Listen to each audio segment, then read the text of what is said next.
Ah, that was a kerfuffle, but it looks like we're good. And we're good to go live. Let me just confirm a few things before we do. Bear with me 2 seconds, people. It looks like everything is good to go. I'm going to be loading up the questions for today's ones from the Instagram. If you're not following, at Rugby Muscle. I'm going to rattle through. I think I've got a good number of questions. If you are watching this one live, as always, comment in the live chat and I'll get to those at the end of the video or as I finish up other questions.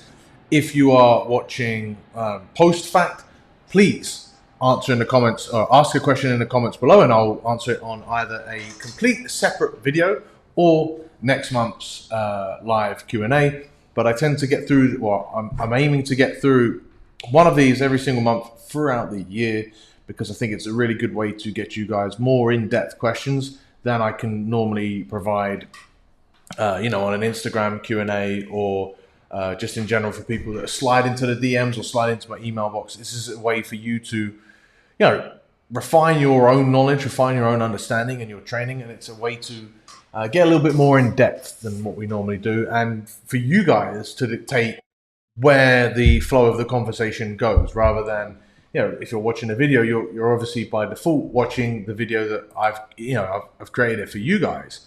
But at the end of the day, it's, they're my topics, I'm producing it. Whereas when it's the Q&A, you guys are in charge. So any questions that you have, ask them in the comments below. If you haven't done already, please give the video a thumbs up. I'm going to keep reminding you to give a thumbs up. And also, if you want to just check out the audio only version, we will be posting these back up on the Rugby Muscle podcast.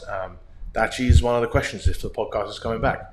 Yes, it is. I've actually got a short list of guys that I've emailed at least 15 different guests that we have been chatting with to bring on.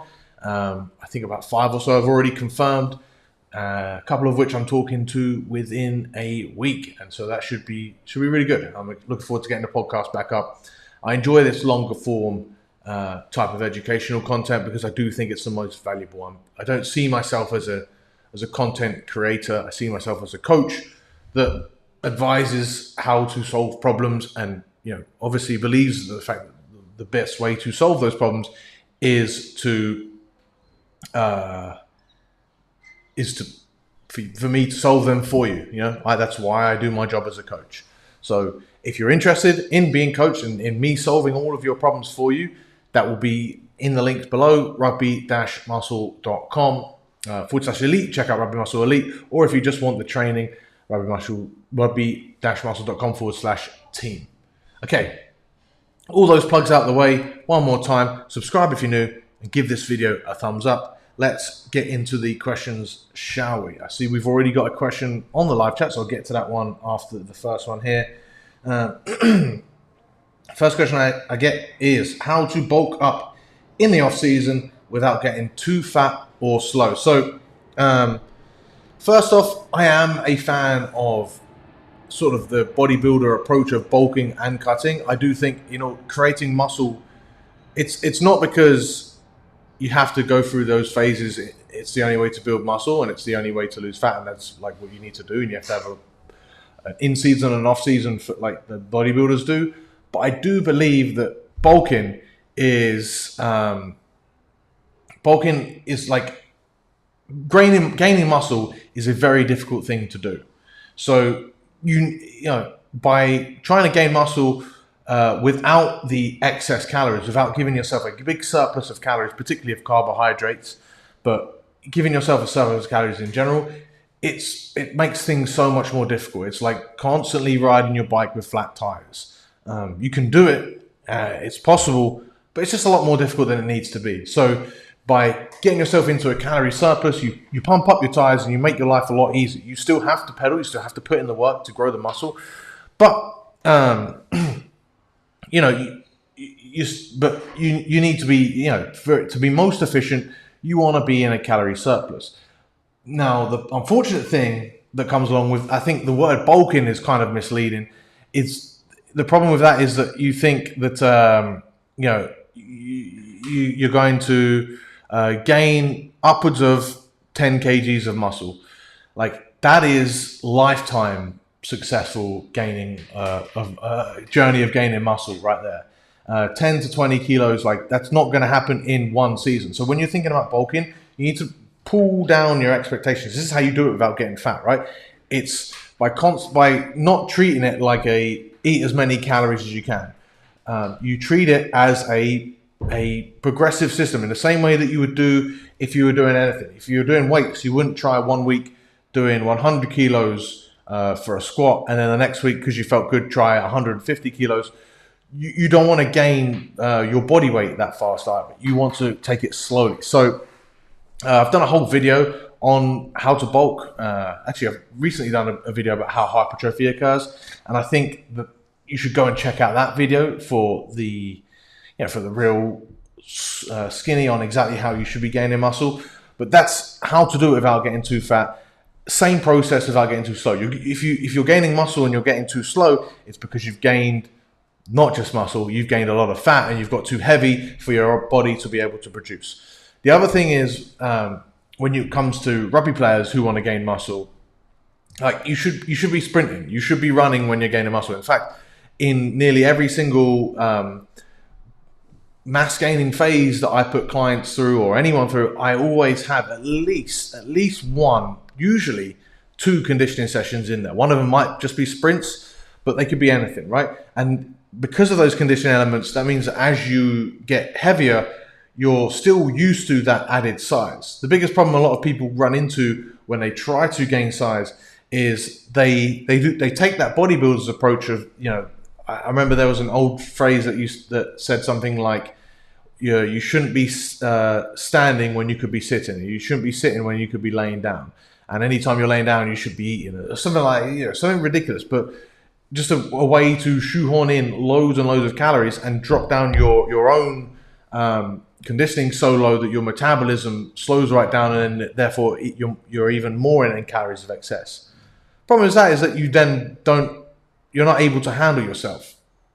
You need to be doing as much conditioning still, even when you're gaining muscle, not just because you need to handle the extra weight, but also because it makes you train better, which actually gives you more potential to gain more muscle. So someone that's out of shape might take 2 hours to get through a session that has a total of, let's say, 30 different sets. But someone that's in shape could do 40 sets in 60 minutes and recover better because they're in better shape, and therefore get significantly more muscle growth because they're doing extra conditioning. So don't skip on your conditioning, and don't try and gain weight too fast. That would be the easy answer to how to bulk up. But take your time with it. Question on the live feed: on a powerlifting program up until May, should I switch up to Olympic style for explosion strength? That depends on what the goal is. I would say no, because I would say you shouldn't be on a powerlifting program anyway. The way, like, powerlifting is a different sport to rugby. Olympic lifting is a different sport to rugby. And this is a big problem. And I'm going to have to make another video about this at some point in the future. What a lot of rugby players tend to do is, okay, I need to train. They find out a training method that they enjoy, be it CrossFit, be it powerlifting, strongman, bodybuilding style of training, gymnastic style of training, whatever there is out there. They find a method and they kind of enjoy it. They see some good results, and then they say, how can I adapt this for rugby? And that kind of defeats the object of training. The object of training is to meet a goal that you're trying to achieve. So rather than figure out your path and then try and sort of direct that path towards the goals that you want to achieve, you need to figure out what goals you want to achieve, and then direct, and then train however you need to in order to reach said goals. And I know that sounds like a lot more abstract than people want in terms of answers for what I should be doing when I'm in the bloody gym.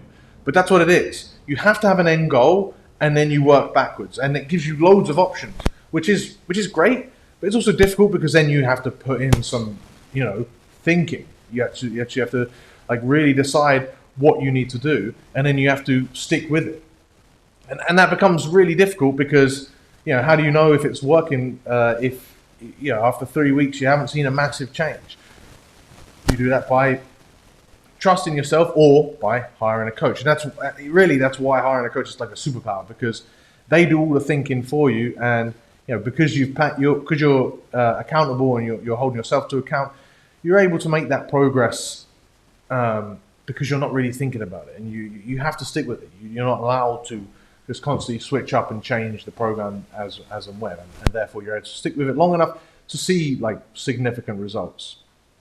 So to answer the question a little bit differently, if you're on a strength phase until May and then you want to do some power work, I would say why not slowly introduce power work now? Low level jumps, low level medicine ball throws, stuff like that can be a fantastic introduction. You could do that at the beginning of your strength workout. You could do that as supersets, so you would finish your heavy lift and then you go straight into some jumps or some throws. Build a base, do something really simple, and then you can expand upon that. There is no like this is exactly what you have to do. Hopefully that makes sense. If you have a follow-up question to that, let me know. All right, back to the lineup of questions. How do you treat shin splints? I've done this. Please search through this catalog. If you just type in shin splints, there should be one on this YouTube channel that I'll redo again. The problem with shin splints is, I've learned this from Kia, the rugby strength coach. Once you've burnt toast, you can't unburn it. So, like, the key to avoiding shin splints is to not overexert or not spike up your volume so high that you get shin splints in the first place. You have to gradually load it on. A lot of rugby coaches won't do that. That means that you, as a player, need to, in the weeks leading up to pre-season, need to get ready for that pre-season to be ready. Building up your shin strength, building up your foot strength, building up your calf strength can all help, but the shin splints are a result of a huge spike in volume. So really, you have to make sure that doesn't happen. Then you don't get shin splints. Once you've got them, it's just a lot of rest until you're ready to go again.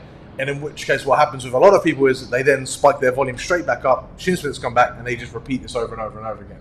So when you get back to running, slowly reintroduce yourself to running. Avoid as much as you can. Don't avoid discomfort, but avoid pain, unnecessary pain, and then you'll be fine. Ian asks, who are you most excited about chatting to, or is it a surprise? I'm excited to chat to everyone. I don't want to name names, not because it's a surprise, but because I don't want to say someone who then doesn't come on the pod, just because I've got a few in mind that I'm really excited to get, that I've been trying to get on since the start. Not famous rugby players, just people I've really looked up to, but their schedules have been hectic, and then we just haven't managed to do it. And it's not, and I'm excited to get them on just because I'm excited to chat to them. And it's been a few years coming. Not because it will be an amazing episode. I'm excited to get these people on, but more just because it's been in the pipeline and we need to get it done.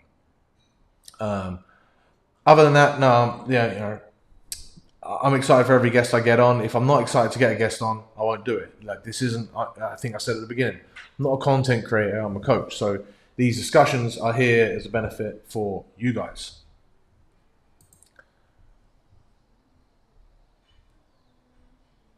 Next question. Do plyometrics have any benefit to rugby performance? Absolutely. Now, first things first, let's clarify what this means, or what plyometrics means. I'm going to go with the understanding that you aren't thinking plyometrics as in the actual real definition of plyometrics, which is like ground reaction strength. Plyometrics is is stiffness training. So where you jump and then you hit the ground, you have to jump back up again without letting your body slowly descend, and then bound back up. It's like being as stiff as you can on the ground, like a real bouncy, like a, when you get bouncy balls, the harder that bouncy ball is, the faster it bounces. Plyometrics is training your body to replicate that really hard ball. Most people think about plyometrics as just general jump and power training. So I'm going to answer as the latter. Yes, absolutely beneficial, and I think it's so underutilized.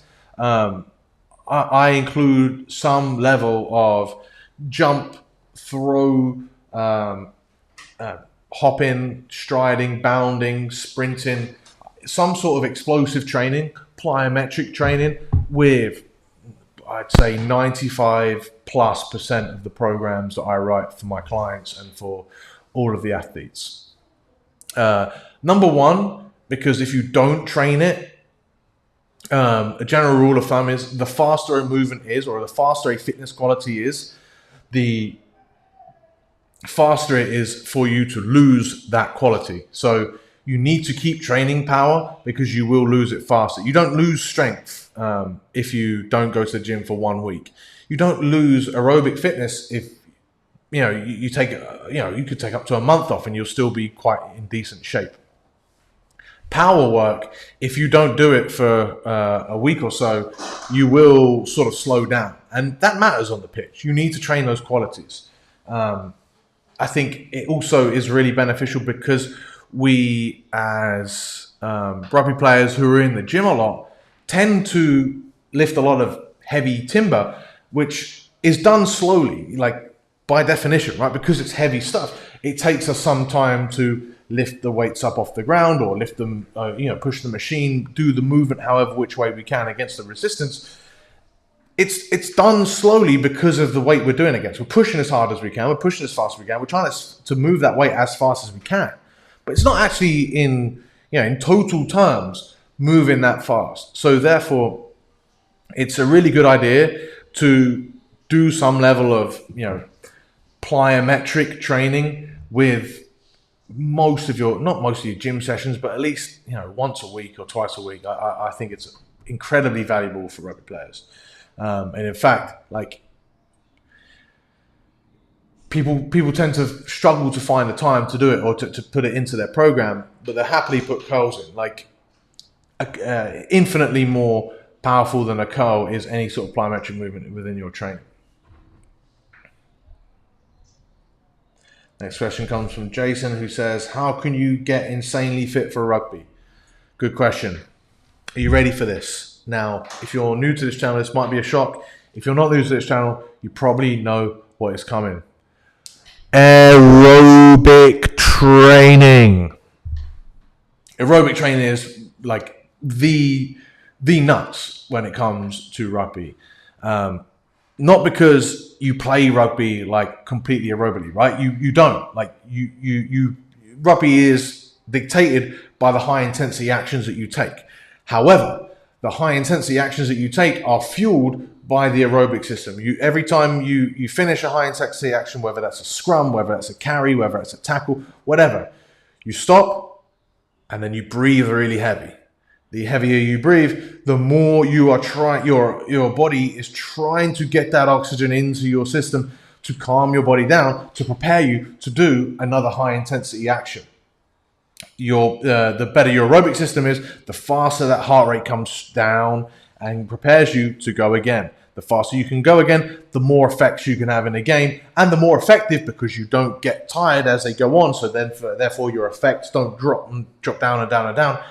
Therefore, the more effective and you are over the game, and the more effects you can have over the course of a game.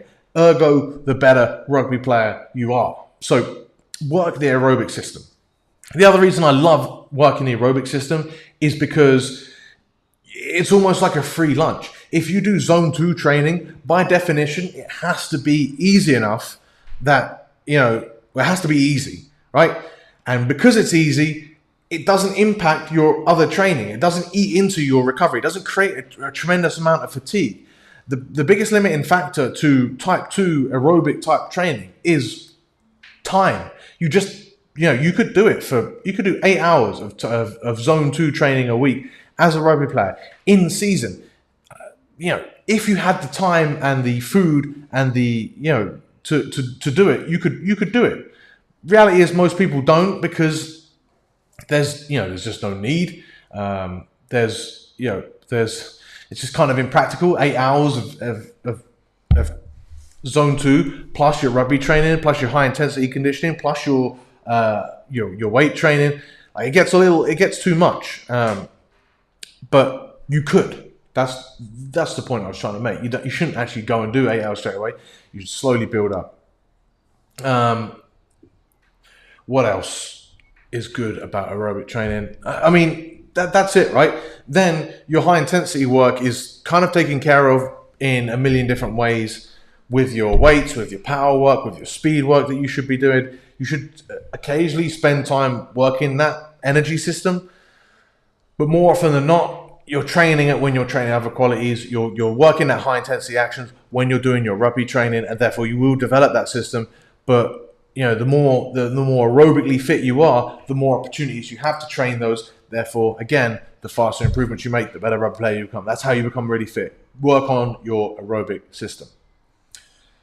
I think we have one more question, and then we'll round this up. Unless we have any more comments on the YouTube live feed. We have VUM today. That is clearly a spam comment. I've never read that before. That's weird. All right. We'll get to the question. Yossi, shout out to Yossi. How you doing, bud? He says, how do you work on form on snatching without a personal coach? Also complex movements. So same sort of thing that I said in terms of like the general direction of your program should be done with the movement. So work backwards from the outcome that you want. If you are snatching, chances are you're not snatching to become the best Olympic lifter. You're snatching to become a powerful rugby athlete. Therefore, look at it through the lens of becoming a more powerful rugby athlete. Don't worry about the weight on the bar. Just worry about moving explosively. How do you want to move explosively?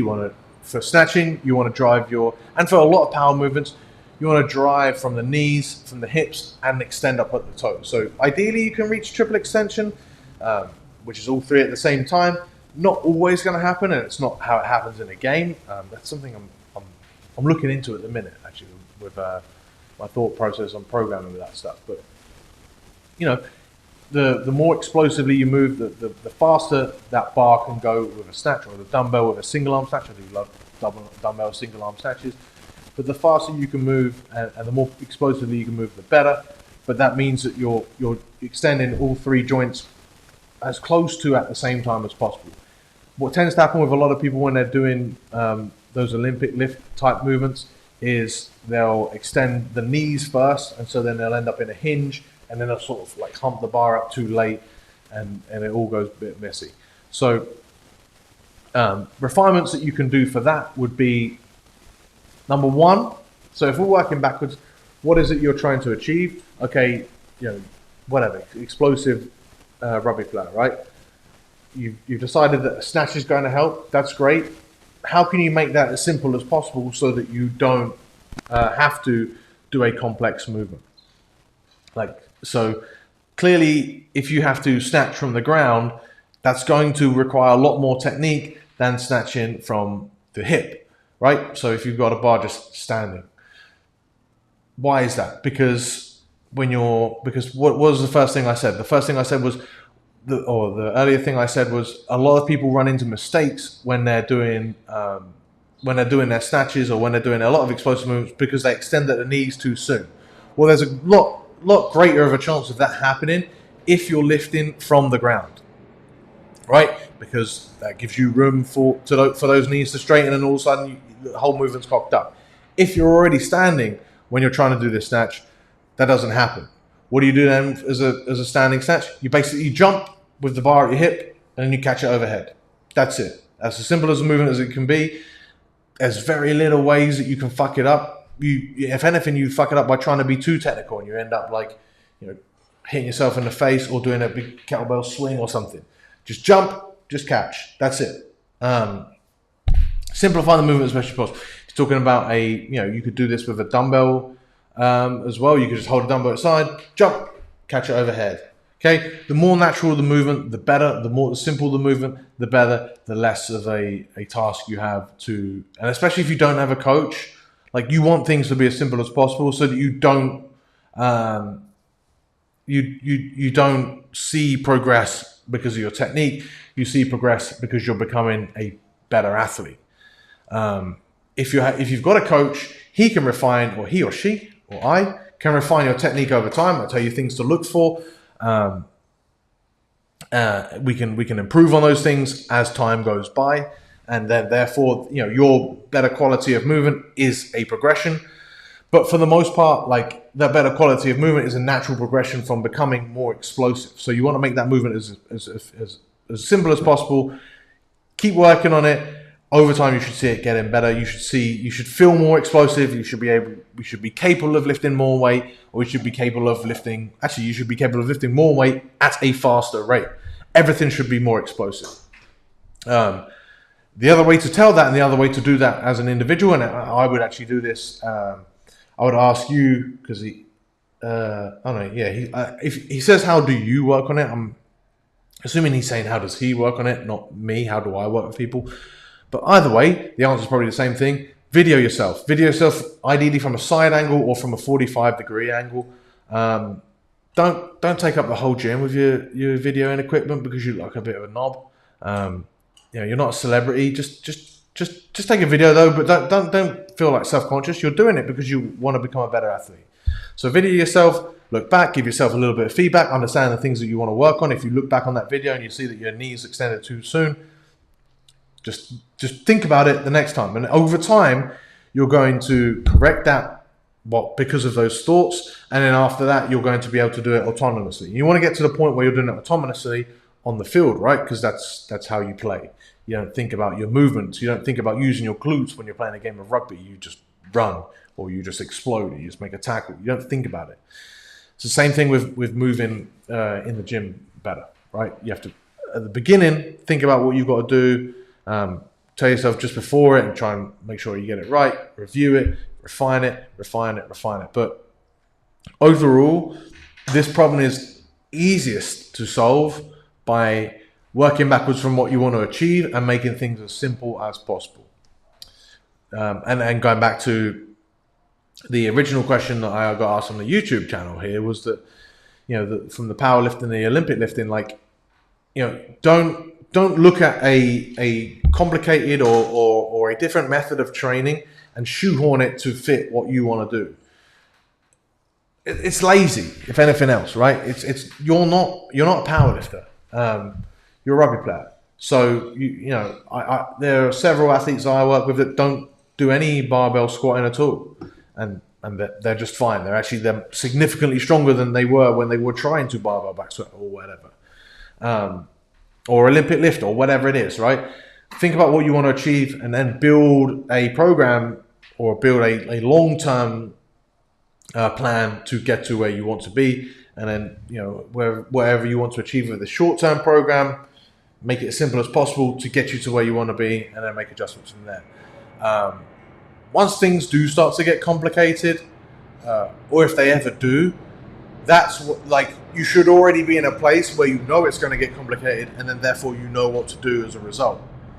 But most people aren't there, and most people won't ever need to be there. And that's okay. That's actually a good thing, right? You want to keep things simple because you want to keep seeing that easy progression.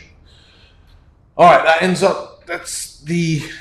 think that ends off the questions from the pre-prepared ones.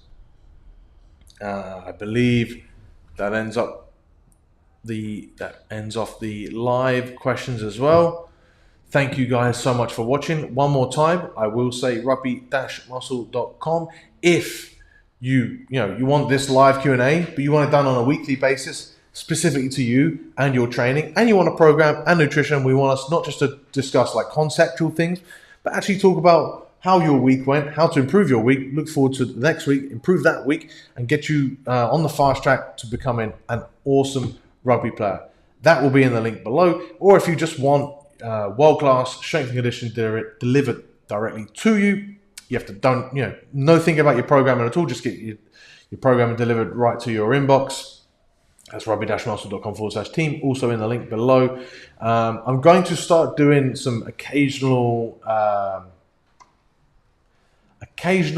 not, I guess we'll call them consultations. There'll be consultations that I'll be doing to sort of unfuck your program. I want to, this will be a paid service, of course, but it will be, you will hire me and we'll have just a one-time consultation. We'll build out your program together, or we'll figure it out a little bit better, and then we'll leave you on to, I'll let you go, and from there, that's it. I might end up cutting out this last bit because I'm just talking nonsense. Anyway, that finishes the video. Give it a thumbs up if you made it all the way to the end. Thank you guys so much for watching. I appreciate you all. I'll see you in the next one.